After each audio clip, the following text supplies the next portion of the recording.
সুতাগুলো আপনার মানে অনেক মানে চিকন সুতা দিয়ে কাজ করা হয়েছে, অরিজিনাল বেনারসি সুতা দিয়ে।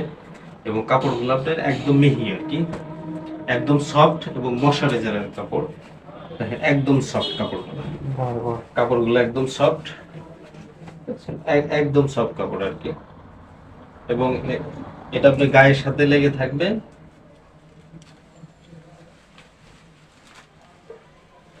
এটা গায়ের সাথে লেগে থাকবে। এই কালারটা আপনার মানে অনেকে মানে অফিসে পড়ার মতো আর কি। এটা যে কোনো অনুষ্ঠান। হ্যাঁ, এটা যে কোনো অনুষ্ঠানের অফিসে আপনি এটা পড়তে পারবেন আর কি। এটা অনেক সুন্দর একটা কালার। এটা দেখেন বডিতে এরকম সুন্দর কাজ করা থাকবে এবং আপনার এই প্যানেল দেওয়া থাকবে এরকম। প্রত্যেকটা থ্রি পিসে এরকম প্যানেল দেওয়া থাকবে, নিচে এরকম প্যানেল দেওয়া থাকবে। এক পার্টে ফুল আপনার